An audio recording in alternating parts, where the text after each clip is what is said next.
Good afternoon, everyone. As you know, I'm Joan's PhD student, and what I would like to talk about today is how to use GA to model protein structures. So what we're going to do today, firstly, we're going to explain how we use GA to model protein structures, and then after this, how we managed to use this GA description to come up with a machine learning ready feature that we called cost maps. We're then going to explain how we predicted these cost maps, that is these GA-based features, and why this is relevant for protein structure prediction problems. And then very briefly, we're going to mention how these cost maps have an impact on coordinates prediction, which is effectively our end goal in protein structure prediction problems. And of course, eventually some conclusions. Now, let's begin.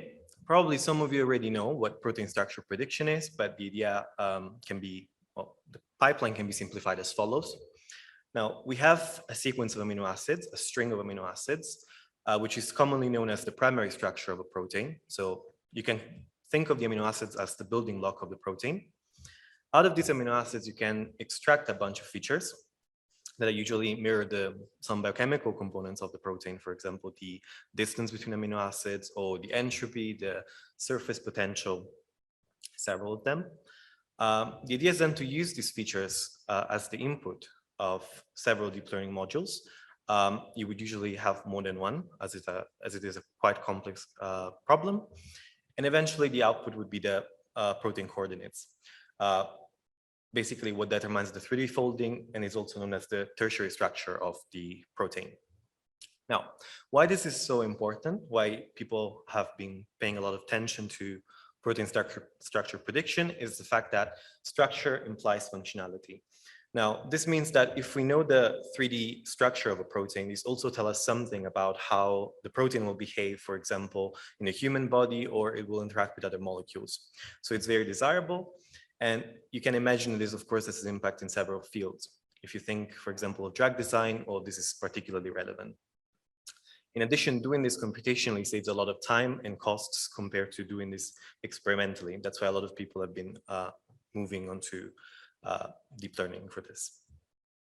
Now, what we did with our work, what we wanted to do is to firstly use GA to model one thing in particular of a protein, that is the relative orientation between amino acids in the chain. So we focus on the orientational measure, then verify the predictability of this feature, and then the impact that this feature has on the coordinates that you see there in output.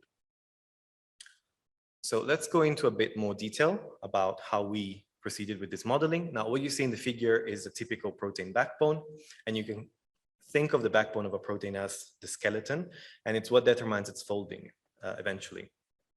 Now, if you see in the figure, you'll notice a repetition of atoms. You will see a nitrogen, an alpha carbon, and a carbon that are repeated in a periodic way. And this is not a coincidence. You will see this kind of repetition throughout the backbone. And there's two key observations that you can make by looking at the protein backbone. Firstly, is that each of these triplets, NC alpha C, can be associated to one and only one amino acid. Now, this means that if you have a string of n amino acids from which you want to predict your protein structure, then you're going to necessarily have also n triplets. So there's a one-to-one correspondence between triplets and amino acids. Now, why this is the case? Because the amino acid group, what specified which amino acid we're dealing with is bonded to the alpha carbon. So the alpha carbon is again preceded by a nitrogen and followed by a carbon. So you always have this correspondence.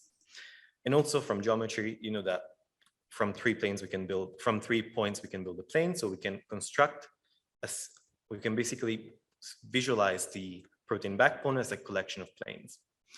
So this is basically our intuition. And the idea is to model the backbone as a collection of planes as follows, and building plane NC alpha C, NC alpha C, NC alpha C as follows.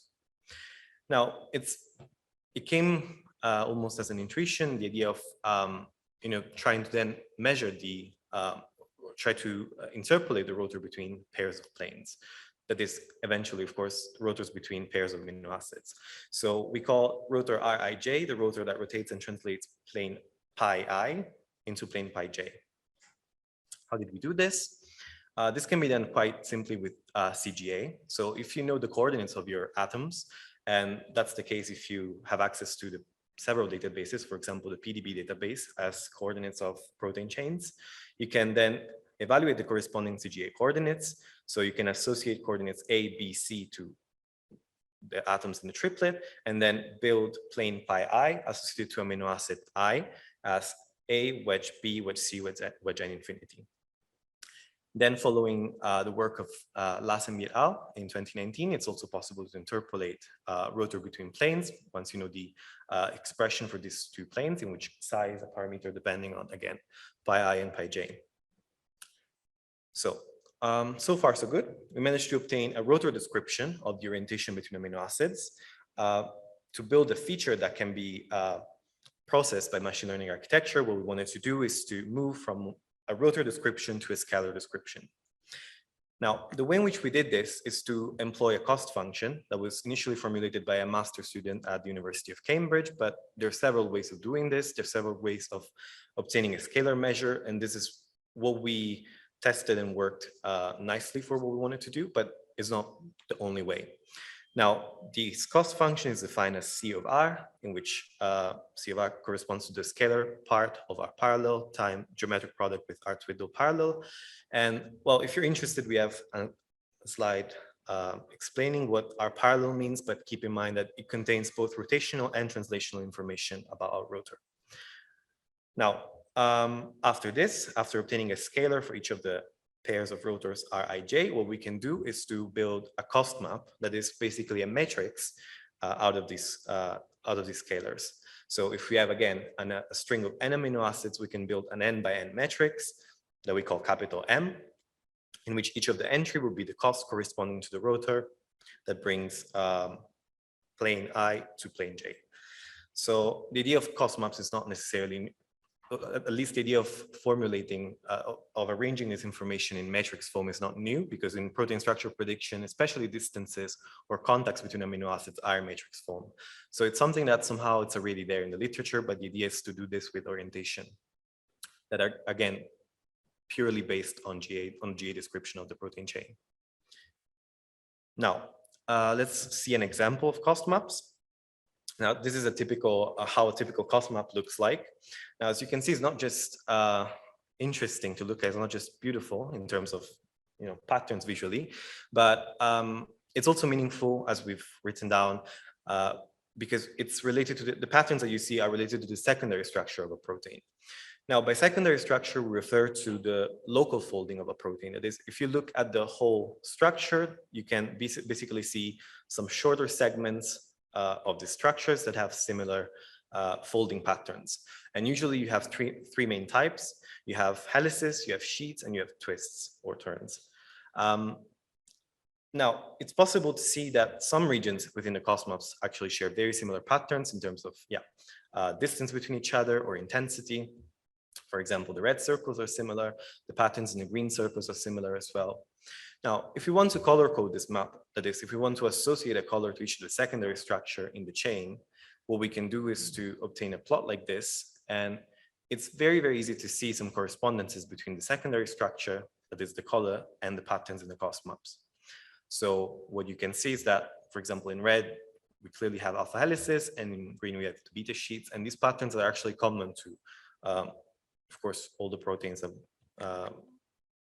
for every protein, that is, the patterns are shared between different kind of proteins. So we like these cost maps particularly because they're a single measure of the orientation of the amino acids, on the relative orientation within amino acids, but they're very informative because just by looking at the cost map, you're able to immediately have an idea, have a feel of how the protein in 3D will look like. And this is an example of how the folding for this protein looks like. And as you can see, the alpha helices and beta sheets could be immediately seen by the cost map.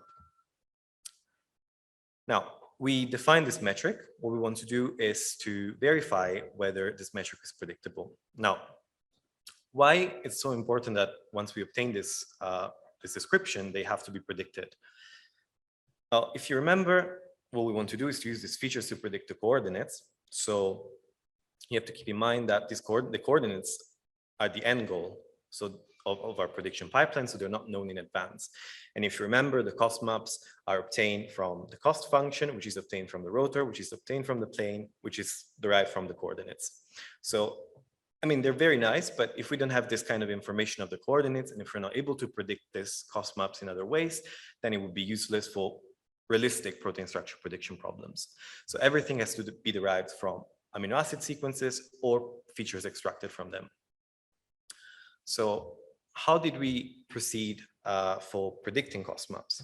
So our inspiration comes from a work published in 2020 called PDNet, and they themselves derived their work from depth estimation problems in computer vision. That is, having an image, it's possible to decompose it into color channels, RGB, and then feed these color channels into a deep residual network consisting of several convolutional blocks in order to have an output map of basically the depth of each pixel, the distance of each pixel from the camera. Now, what the PDNet guys did is something very, very similar, but with proteins with the goal of predicting distance maps. That is, of course, Euclidean distance between amino acids in the chain, which was also presented today. Now, the problem is conceptually similar. We wouldn't have just three channels, three color channels. We would have several more. In this case, we have 57 channels corresponding to 57 different protein, biochemical features of a protein. You would have the same architecture, and the goal would be the distance map. Now, we followed this pipeline, and what we did, it's basically keep the same data set, PDNet, the same architecture. And the only thing we changed is, of course, the target of our learning problem. In this case, MP stands for predicted cost map. So the only thing we had to do effectively is to generate some training examples of cost maps to be predicted. And if you're interested, there's also a difference in the loss, and we can discuss about this later. Now, we call this approach A, that is basically the same PDNet pipeline with the aim of verifying whether these cost maps are predictable or not. We did verify another kind of pipeline as well. We wanted to verify the impact that distance map have on the cost, on the prediction of cost maps. Now, it might seem a bit complex, but the top row basically is the simple PDNet pipeline that is features an input of a architecture predicting distances. So exactly as shown in the 2020 paper. And what we did is to use this predicted distance, add it as an additional feature channel, and use that to refine the prediction on our costs. So we have two pipelines, and we're going to see two kinds of results based on this. Now, here are some examples for three proteins. Now, the first column is the original cost maps that has been obtained analytically from the coordinates in the PDB dataset. The middle column is the predicted cost map following the simple PDNet pipeline, and the last column, predicted B, is the prediction by adding distance information to the prediction pipeline. Now, if you look at the middle column, what we care about the most in the prediction is the patterns, because we have this relationship between patterns and secondary structure. If you look at the middle column, we get some patterns very, very faintly just along the diagonal, meaning that we get an information about the secondary structure just for short length interaction, basically just for amino acids that are close together in space, while most of the regions outside, that is further away, are actually blurred, meaning that we lose this kind of information. However, if we add distance information in the pipeline as an additional feature, we get cost maps which are much closer to the original, and we get much more detailed patterns all along, which is effectively what we care about. Now, we did try to quantify this improvement. We measured two things between predicted and original cost maps. We measured the mean absolute error. So what you see here is two histograms. Again, histogram for approach A and for approach B. In green, you see results on the validation set, and in blue on the test set. As you can see, there's a slight improvement by adding distance map, respectively 16% and 6% with distance information. And this is also mirrored in the similarity index that we measured. Again, validation in green, test in blue. The similarity index increases by adding distance information to the cost maps. So the main idea here is that we verify that cost maps are predictable as long as, and we get good prediction as long as we add distance information to the pipeline. Now, the very last step is verifying whether these cost maps can be actually employed into coordinate pipelines to verify if they can make a difference. Now, we're not going to spend a lot of time on this as this was presented elsewhere at Engage 2022. It's just to give you an idea of what of the impact that it might have in these pipelines. So the idea is always the same. We have a set of features. We want to use deep learning models, deep learning modules, in this case, a graph transformer and a projector, and our end goal is the 3D coordinates. Now, this was modeled after a paper published in 2021 by the MIT Media Lab.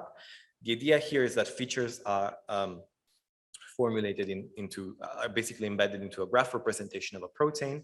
The thing that we care about the most, the thing that we want to compare here, to keep it simple, is the impact of cost maps in this pipeline. That is, we want to add one more additional feature, being the cost maps that we formulated, and verify whether the coordinates predicted with and without cost maps can provide any kind of improvement. Now, here are some results. You're going to see some prediction with and without cost maps for the left-hand side and the right-hand side columns, respectively. In red, you're going to see the original protein chain, and in blue, you see the prediction. For 3 example proteins shown here. Now, the scores that you see, the GDT score, it's what is commonly used in protein structure predictions problems.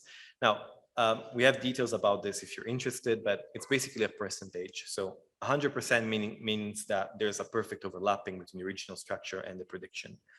Now, if a biologist sees this, he'll probably tell you that these results are crap, and it's not completely wrong in the sense that they're not accurate predictions, as the data set is very simple and the training is also very, very rudimentary.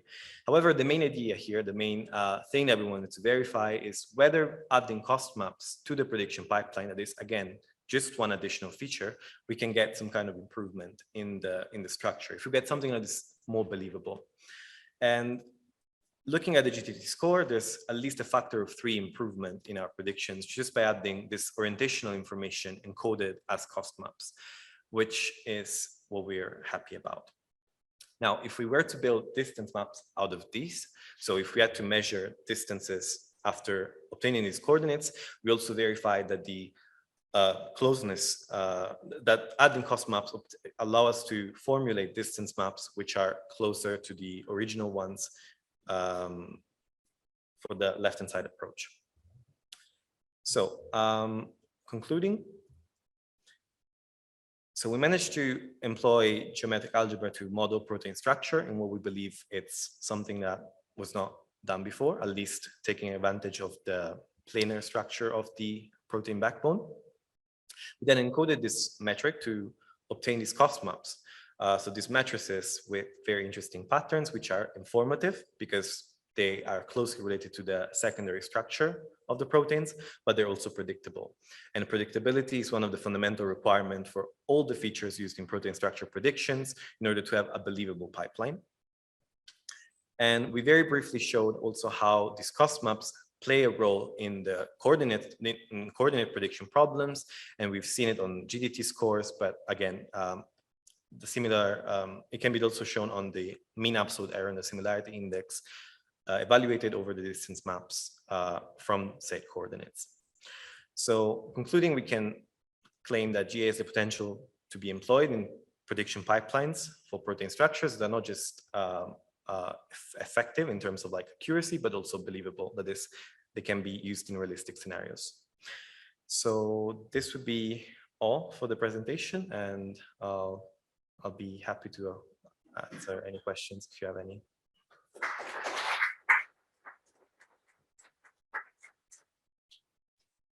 Thank you, Alberto, for your talk. Are there any questions?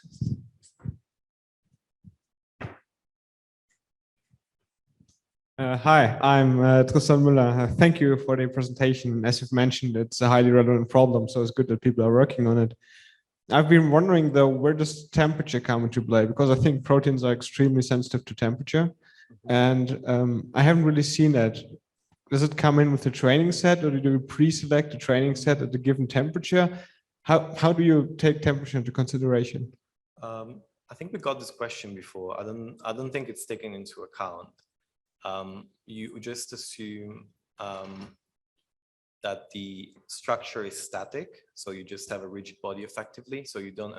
There's no basically.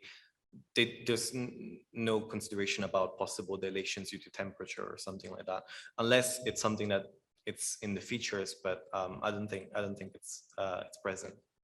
Okay, because I think the whole structure could look different at a different temperature. So probably in the training set that has been decided to a fixed temperature, I would assume, then it gives you the correct answer for that temperature. That would be most likely, my guess.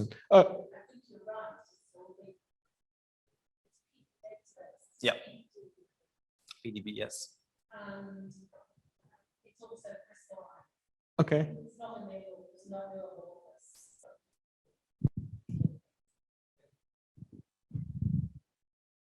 Many questions? I have a question. I don't know why my hand isn't being seen. Okay, Hello? Hello? we hear you, Sebastian. There are some other questions in the room. So I first. Thanks for the talk.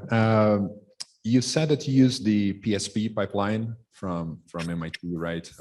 In one of the last slides. Yeah. So just to understand, you use the cost map as a feature for the node embedding, right? It would be for the edge embedding because For the edge embedding? it's a Okay. pairwise feature. Okay. So what we did is we used the same PDNet features, which were in image form, so Right. they were channels. Then we basically checked which of these features were related to a single amino acid, so can be associated to a node, and which one were pairwise features. So we associated that to edges. And well, cost maps are pairwise, so it's a matrix. So that's why they will be basically be n by n edge. Okay. And a follow-up question, what was the graph transformer?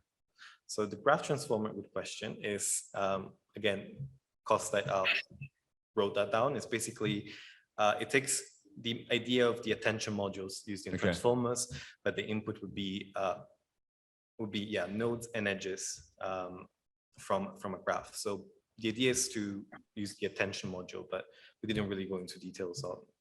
Right. One thing that might improve this is to try to rewrite the graphs before feeding to the graph transformers. Why rewrite it?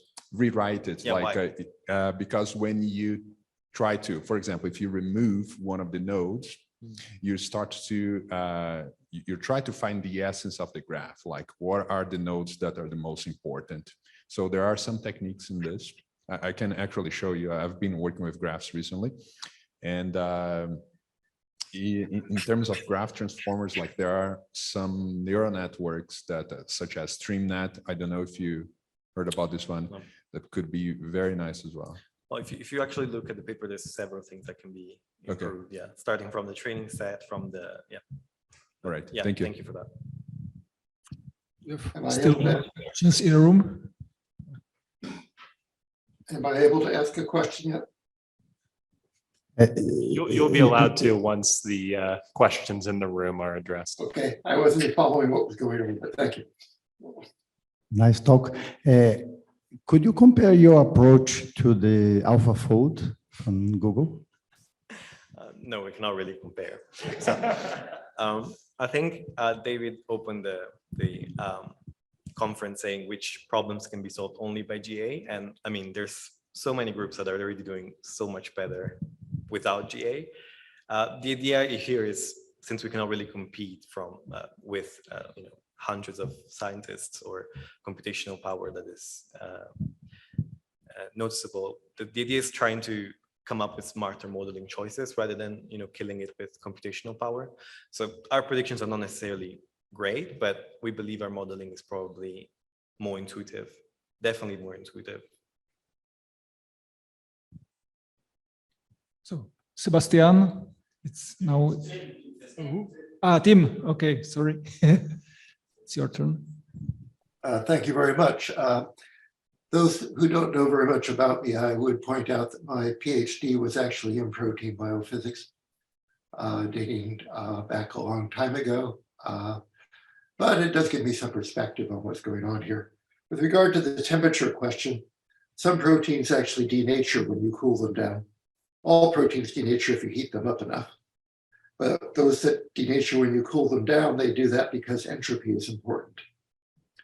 And so when you look at these things, it's, to somebody who's worked in the field for many years, quite paradoxical that somebody essentially threw out all the physics. And I'm somebody who never really focused on the physics, but nevertheless, I feel for these people. They threw out all the physics and just tackled it as a big regression problem and got results that nobody else had gotten, who were working very hard to get the physics right. This has got to hurt a lot of feelings, though that's really rarely talked about in the literature. What's my main point here? The question is, I would like to actually see some physics in this. We have the geometry, and it's nice to see that it's coming in and being taken into account. And in fact, but it would be nice if you actually start trying to bring the physics back into this pipeline, about which a great deal can be said. I don't know if there's any work going on in that area, because I myself have not worked in this area for many years now. But I think if you really did want to try to contribute something really new, you want to go back and take a look at the physics again and see if you can't bring that into the prediction pipeline, particularly things that allow you to understand the entropic considerations, which are huge in these fields, primarily because the solvent is completely free and proteins essentially arrange themselves so as to maximize solvent entropy, as well as to dissipate the maximum amount of heat that they can as they fold. So just to give you some perspective on this from somebody who has been immersed in the field for many, many years, I think that in the rush to, or in the joy of getting some results at last by essentially a simple statistics approach, which is at a high level what it is, I think bringing back some physics into the problem could yield some pretty significant improvements, or at least one would hope so. That's all. Thank you.